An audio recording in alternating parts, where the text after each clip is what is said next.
Her story begins with a door slamming shut. She was 13 years old when she entered the imperial palace of the Tang dynasty, not as a guest, not as a student, as property, a concubine, the lowest rank in a system designed to keep women decorative, silent, and completely powerless. She was not meant to be emperor. She was meant to be forgotten. For the next 80 years, everything she did was aimed at proving that calculation wrong. Her name was Wu Zetian, and what she built inside the palace walls, the alliances, the secrets, the surveillance network, the fear, changed China permanently. Not just for her lifetime, permanently. The Dragon Throne was the most powerful seat in the known world. No woman had ever held it. No woman was supposed to. She held it for 15 years.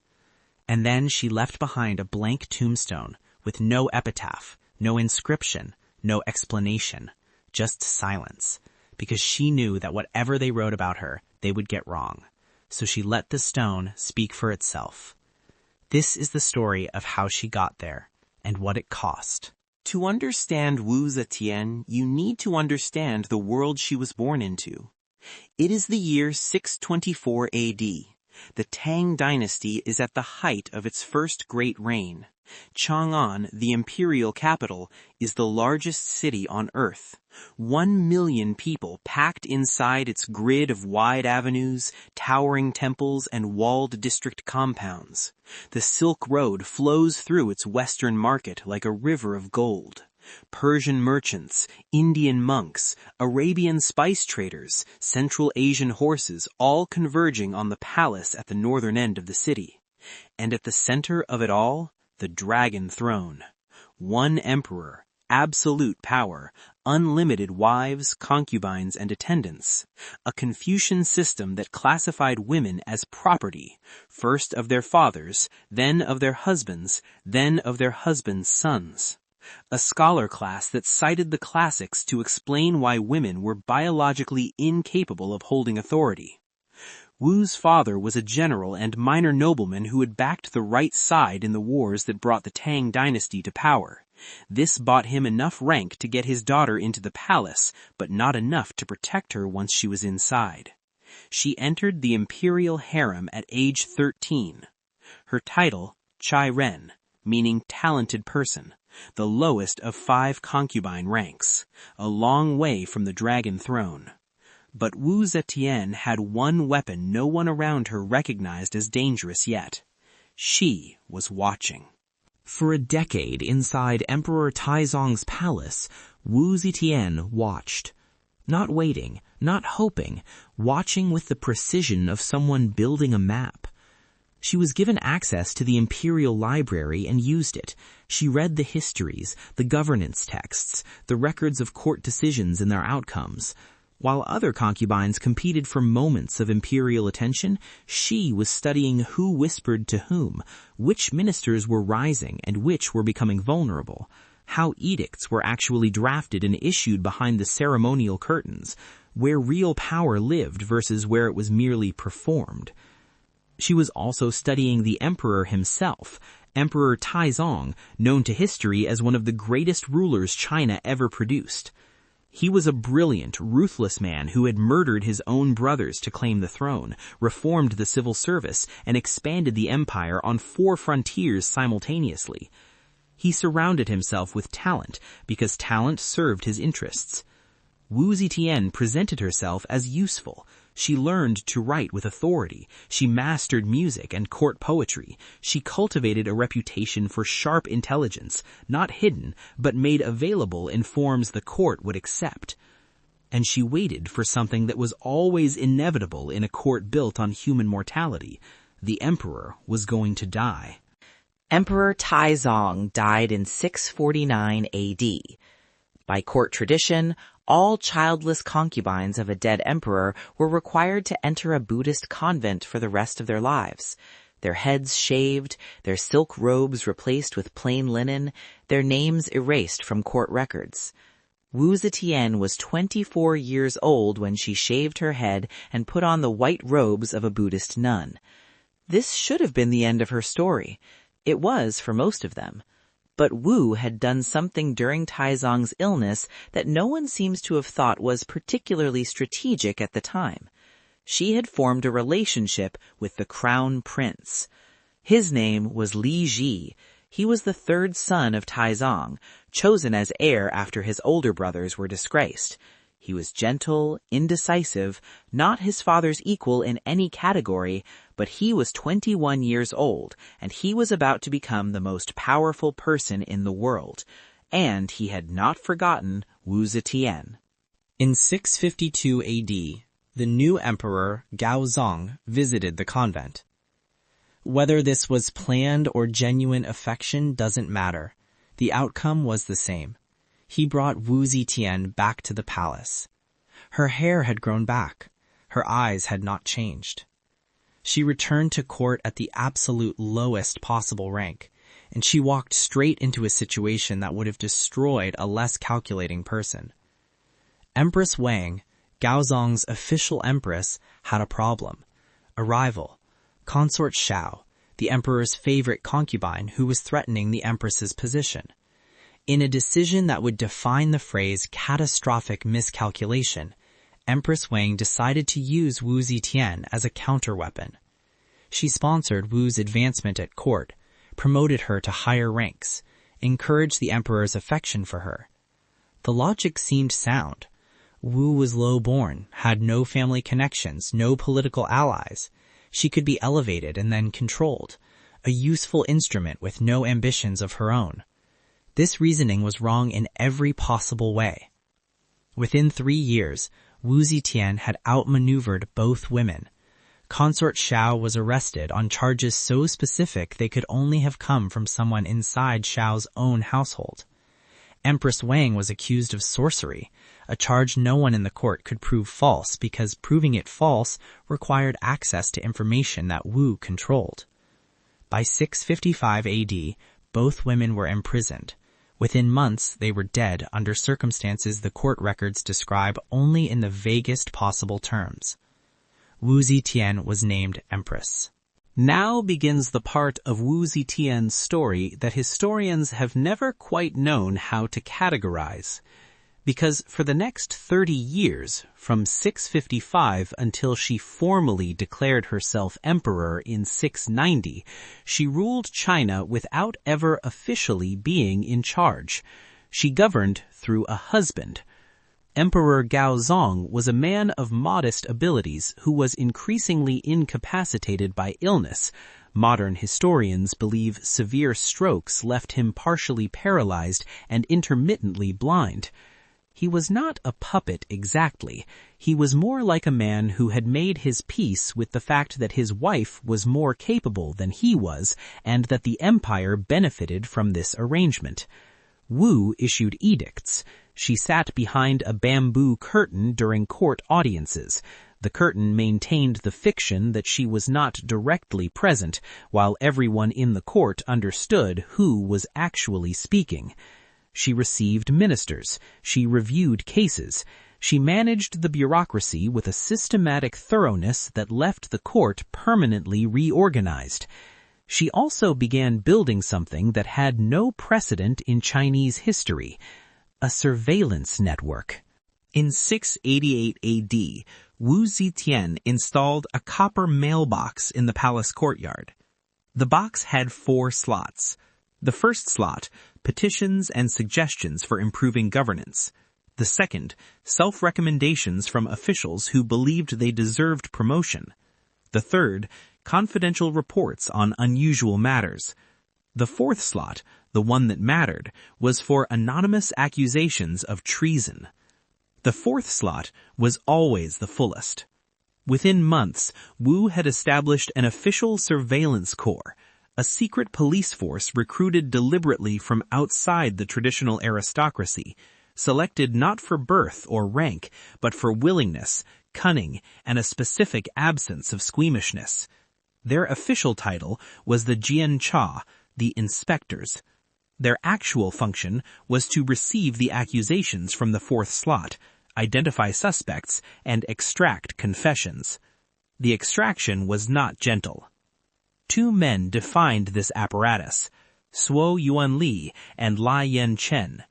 Their names became so feared that to be summoned before either of them was understood as a death sentence before any proceedings had begun. They compiled a document called the Classic of Accusation, a manual for constructing treason charges from scratch, an instruction manual for manufacturing guilt. The ancient Chinese phrase for their method translates roughly as, "enter the urn."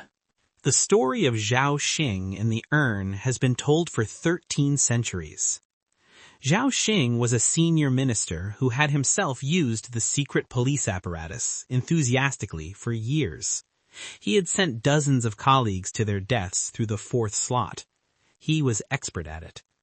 In 691 AD, an accusation arrived, in the fourth slot, naming Zhao Xing himself as a traitor. Wu assigned Lai Junqin to handle the case.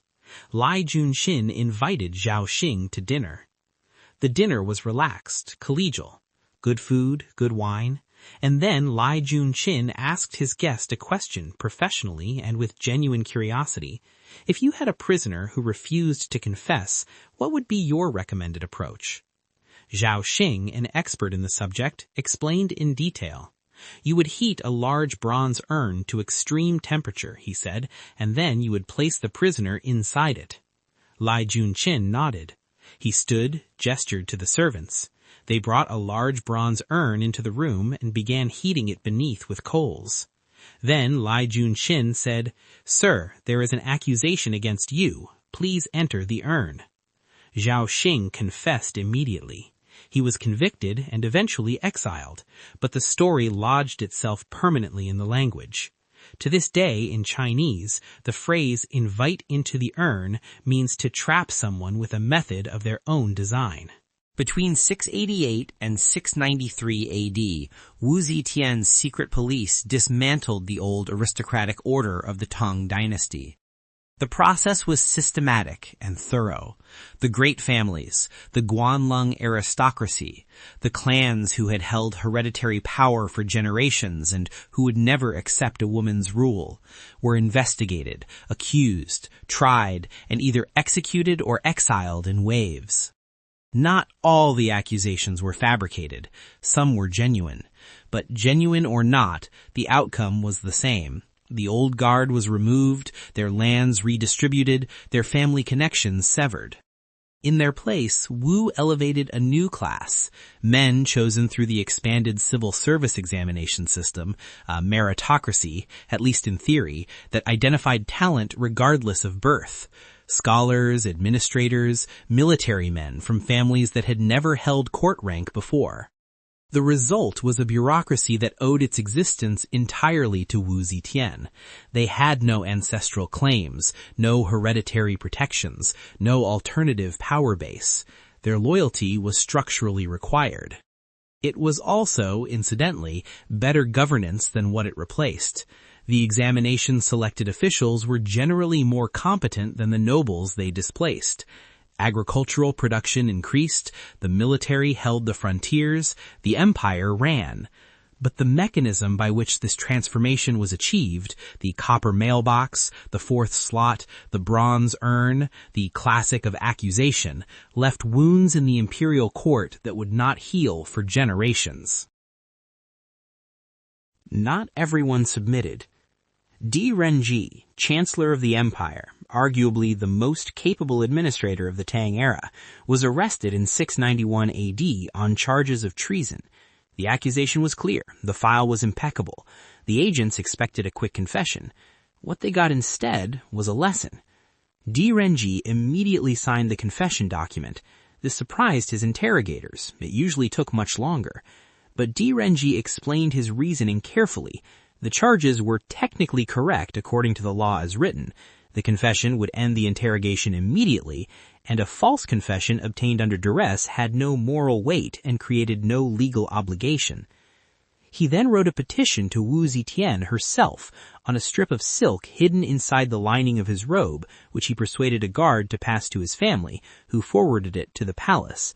The petition pointed out, calmly and in careful legal language, that the specific charge against him was factually impossible given the dates involved, that the real accusers were motivated by a personal grievance he could document, and that executing chancellors on fabricated evidence would in the long term damage the quality of governance she was trying to build. Wu Zetian read it. She had him released. His accusers were investigated. There is something important in this moment. Wu Zetian was not operating a simple terror apparatus. She was running a surveillance state, which is a different thing. Useful information was valuable to her. Accurate information was worth more than convenient information. The system was brutal, but it had a kind of internal logic. Di Renji served her faithfully for the rest of his life and became one of the architects of her most effective administrative reforms. In 684, Emperor Taizong died. Wu Zetian ruled as Empress Dowager through 2 of her sons, replacing them when they became inconvenient. The court watched, performed all required ceremonies, and said nothing actionable. In 690 AD, she went further. She declared a new dynasty, the Zhou, with herself as its emperor, not empress consort, not empress regent, emperor. The highest title in the Chinese political system, reserved by 4,000 years of tradition for men. She was 65 years old. The ceremony was performed with full imperial protocol. The court prostrated themselves. The announcement was made to heaven in the prescribed form. The official seals were recut with the new dynasty's name. A new era title was declared. The machinery of legitimacy was invoked in every required detail because Wu Zetian understood that legitimacy was not an inherent quality of persons. It was a performance that could be executed correctly or incorrectly, and she had been studying how it was done for 40 years. She then governed as emperor for 15 years. What she did with 15 years of absolute power tells a more complicated story than her enemies wanted to admit. She continued the civil service examination reforms, making them genuinely accessible to men from non-aristocratic backgrounds.